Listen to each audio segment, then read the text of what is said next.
Aux patriarches Abraham, Isaac, Jacob, Dieu s'était révélé comme El Shaddai, le Dieu qui bénit, le puissant. Maintenant, il se révèle à Israël comme « Je suis l'Éternel », Adnout, Yahweh, le Dieu juste, celui qui juge le péché, parce qu'il est le juste et le saint. Dieu transmet à son fidèle serviteur Moïse un message plus précis pour son peuple opprimé, message où à cette reprise il affirme sa volonté de délivrance et de bénédiction, la volonté de celui qui est l'alpha et l'oméga, l'Éternel. Moïse retourna donc vers le peuple avec la grande charte de la délivrance promise. Toutefois, Israël était dans une si grande angoisse qu'il ne fit pas attention à ce message. Que faire maintenant? Comment fortifier ceux qui s'abandonnaient au désespoir? Comment soutenir ceux qui se laissaient aller? Dieu n'avait-il pas trop fait attendre le moment de la délivrance? Le cœur de Moïse est déchiré par l'épreuve. Être envoyé pour sauver et devenir comme l'instrument d'un surcroît d'affliction.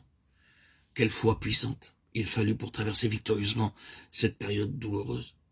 Une foi comme celle du Seigneur Jésus restant encore 2 jours éloigné, alors qu'il savait que Lazare était gravement malade.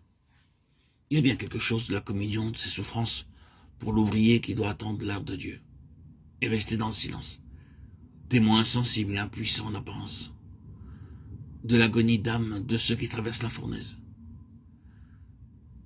Leur avoir apporté le message de délivrance et à cause de cela les voir plonger dans la douleur.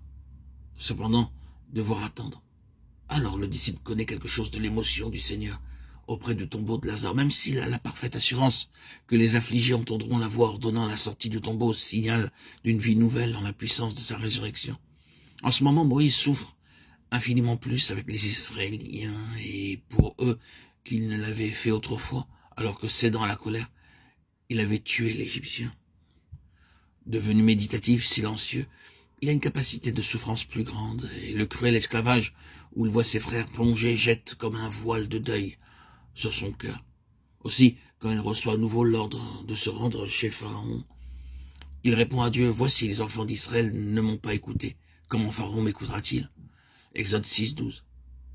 Dieu maintient l'ordre donné. « Voici, dit-il à Moïse, je te fais Dieu pour Pharaon, et Aaron sera ton prophète. » Pas à pas, les 2 frères avancent selon que Dieu ordonne, calmement, fidèlement.